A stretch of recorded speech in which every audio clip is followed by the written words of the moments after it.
सभी साथियों को मेरा नमस्कार।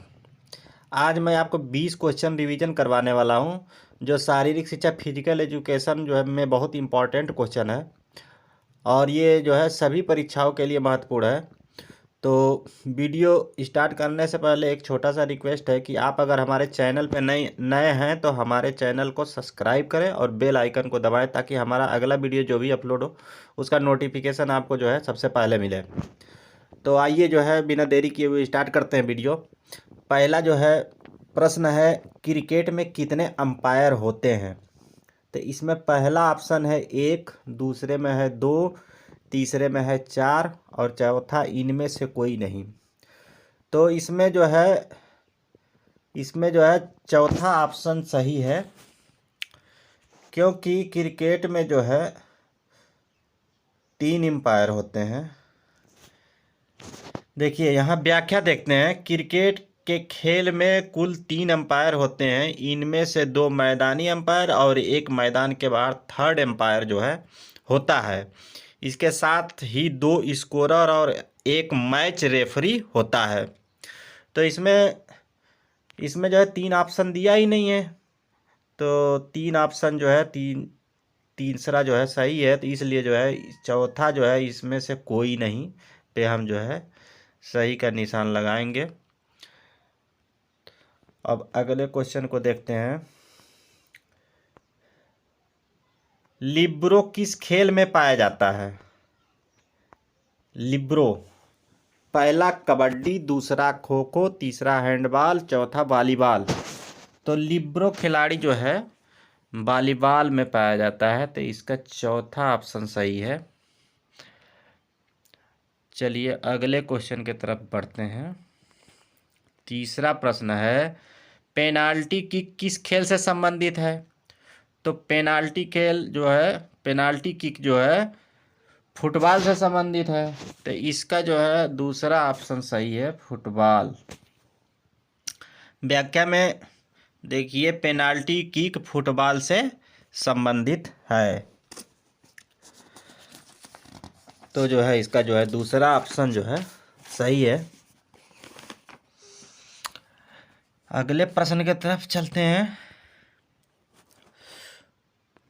मुर्गी मुकाबला कबूतरों को उड़ाने तथा जादूगिरी आदि जैसे खेलों को किस काल में बढ़ावा मिला? पहला है हर्ष युग, दूसरा मुसलमान काल, तीसरा गुप्त काल, चौथा अंग्रेज काल। तो इसका जो है राइट आंसर हो जाएगा दूसरा, मुसलमान काल।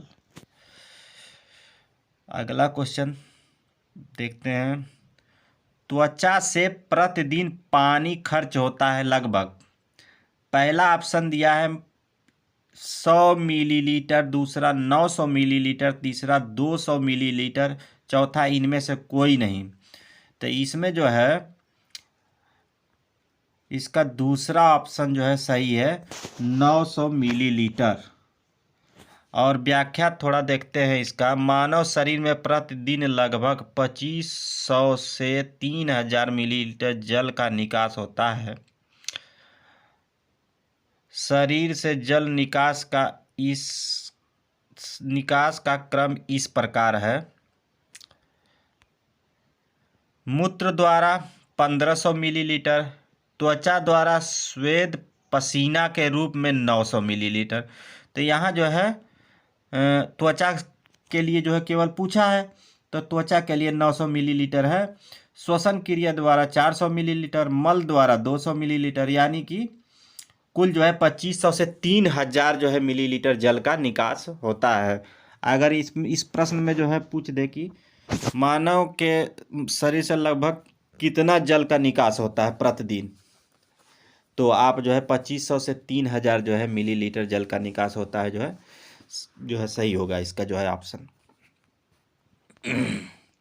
लेकिन यहाँ पे जो है केवल त्वचा से पूछा है, तो त्वचा से जो है 900 मिलीलीटर जो है दूसरा ऑप्शन जो है इसमें जो है सही लगाएंगे। छठवां क्वेश्चन है, पुरुष भाले की लंबाई होती है 260 से 270 मीटर, दूसरा है 220 से 230 मीटर, तीसरा है 265 से 275 मीटर, चौथा इनमें से कोई नहीं। तो इसका जो है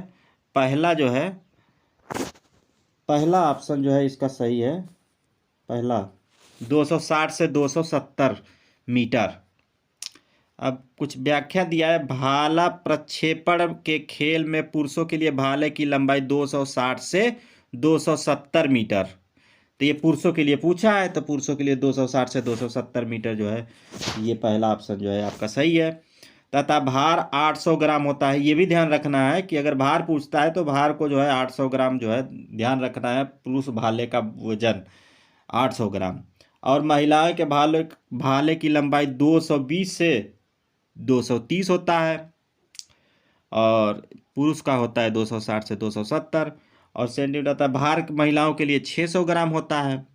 भाला प्रक्षेपण के मुख्यतः 3 प्रकार से होते हैं, पैन ग्रिप स्टाइल, दूसरा harders grip style, American grip style. अगला क्वेश्चन देखते हैं। ये जो है क्वेश्चन दोस्तों बहुत ही जो है महत्वपूर्ण क्वेश्चन है, तो इसको जो है ध्यान से देखिएगा और इसे जो है नोट कर लीजिएगा।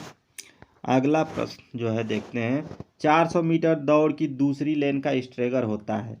स्ट्रेगर में दोस्तों जो है पहली लेन का स्ट्रेगर होता नहीं है, तो दूसरी लेन का स्ट्रेगर होता है। दूसरी लेन से स्ट्रेगर स्टार्ट होता है पहले, तो दूसरी लेन का स्ट्रेगर जो है 400 मीटर में ये जो है 7.04 मीटर। ये चौथा ऑप्शन जो है इसका सही है। तो 400 व्याख्या में देखते हैं, 400 मीटर की दौड़ में दूसरी लेन का स्ट्रेगर 4.04 मीटर होता है। दौड़ में सभी धावकों को एक समान दूरी तय करनी पड़े, इसलिए इस दूरी को स्ट्रेगर द्वारा एक समान किया जाता है। जैसे सभी जो है धावकों को एक समान दूरी तय करना पड़े, इसलिए जो है सबके लिए जो है स्ट्रेगर की व्यवस्था की जाती है कि दूसरी लाइन में कितना होगा, तीसरी लाइन में कितना होगा। तो दोस्तों मैं इसके बारे में जो है आपको ट्रैक के बारे में एक वीडियो बनाऊंगा जिसमें आपको संपूर्ण ट्रैक की जानकारी होगी। तो प्रथम लेन को छोड़कर आना सभी लेन का आरंभिक लाइन जो है 100 मीटर की दौड़ को छोड़कर 100 मीटर की दौड़। एक चीज़ ध्यान रखना है कि 100 मीटर की दौड़ में कोई स्ट्रेगर नहीं होता है, क्योंकि स्ट्रेट लाइन में दौड़ाया जाता है, इसलिए इसमें कोई स्ट्रेगर नहीं होता है। तो दूसरी लाइन का स्ट्रेगर जो है 7.04 मीटर याद रखेंगे। अगला है, लंबी कूद में गिरने का परिक्षेत्र होगा। लंबी कूद जो है गिरने का मतलब जब लंबी कूद में जो है कूदते हैं तो गिरने का परिक्षेत्र होता है, कितना होता है जो है इसका जो तीसरा ऑप्शन जो है ये सही है, 9 गुणे 2 7 5 मीटर, यानी 9 मीटर लंबा और 2.75 मीटर चौड़ा। तो इसका तीसरा ऑप्शन सही है, लंबी कूद में गिरने का परिक्षेत्र 9.27 मीटर होता है। 9वां प्रश्न है, 100 मीटर महिला बाधा दौड़ की ऊंचाई होती है। 100 मीटर महिला बाधा दौड़ की ऊंचाई होती है। तो पहला ऑप्शन दिया है 0.80 मीटर, दूसरा होता है 0.840 मीटर, तीसरा दिया है 0.762 मीटर, चौथा दिया है इसमें से कोई नहीं। तो इसका जो है राइट आंसर हो जाएगा, महिला बाधा दौड़ की ऊंचाई जो है ये आपका दूसरा ऑप्शन है।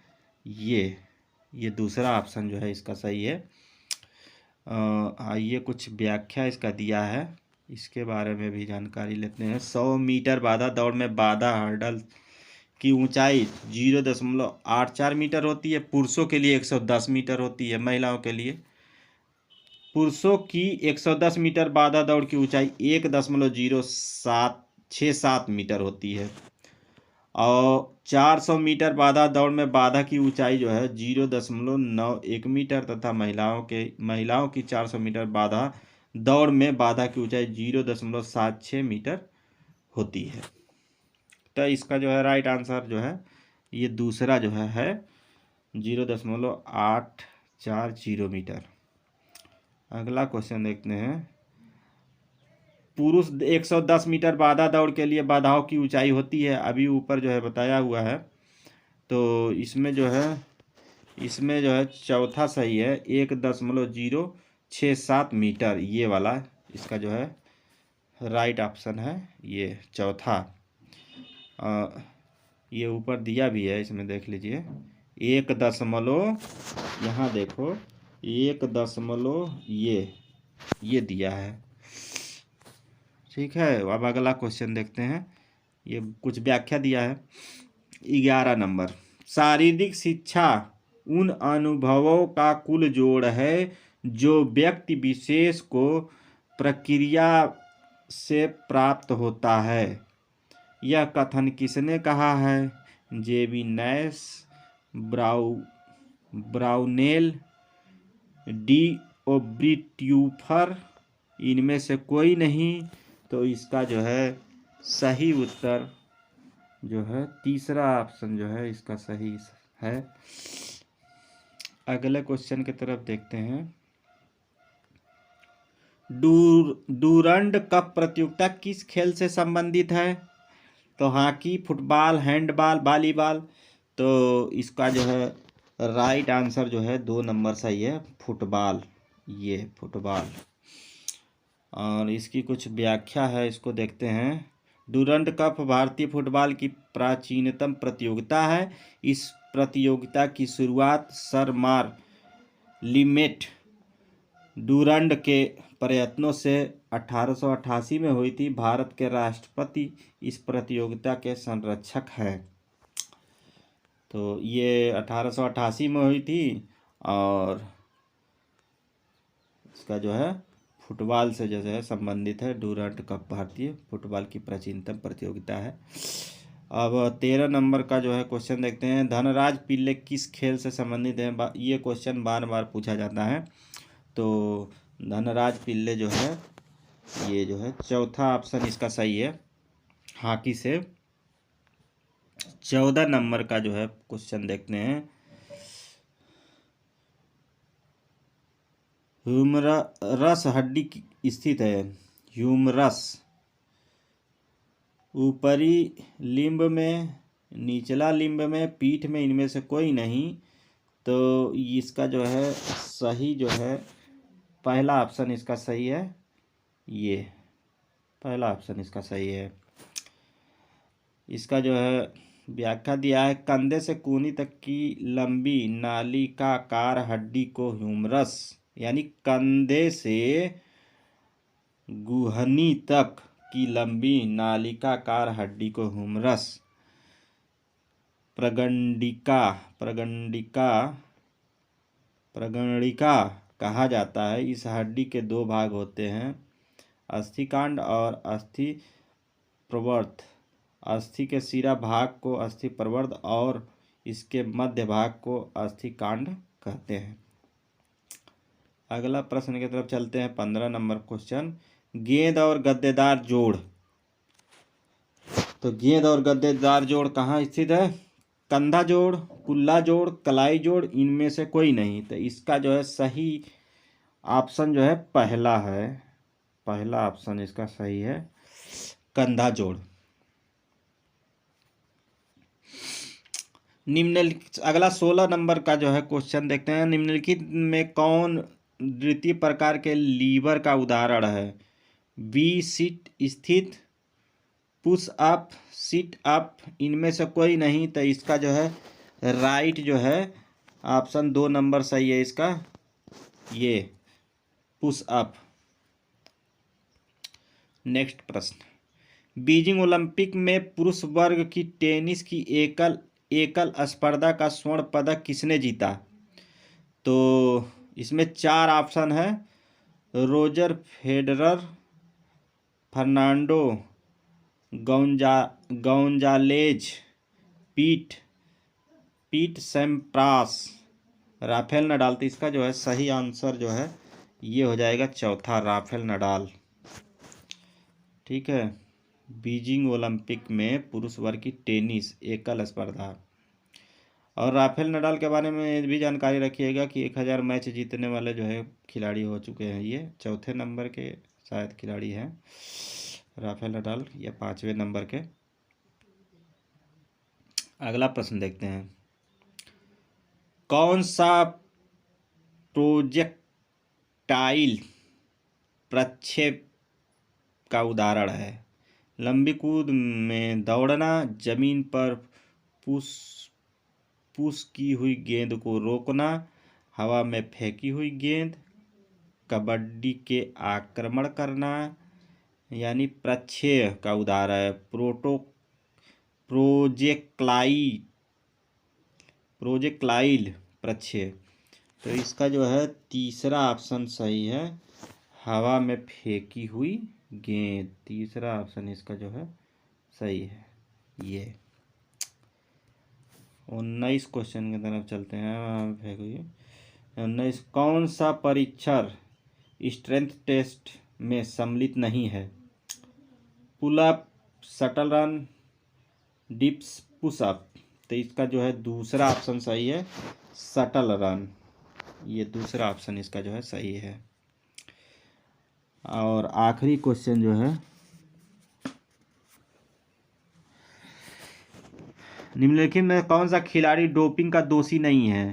कार्ल लुईस, दूसरा है रिक डेमोंट, तीसरा है बेन जॉनसन, चौथा है डिएगो मैराडोना। तो इसका जो है राइट आंसर जो है पहला है, कार्ल लुईस। बाकी ये जितने खिलाड़ी हैं, तीनों खिलाड़ी जो है डोपिंग के दोषी हैं। तो दोस्तों ये जो है 20 क्वेश्चन था, और आशा करता हूँ आपको जो है ये वीडियो अच्छा लगा होगा। और आप हमारे चैनल पर नए हैं तो हमारे चैनल को सब्सक्राइब कर दें और बेल आइकन बटन को दबा दें। धन्यवाद।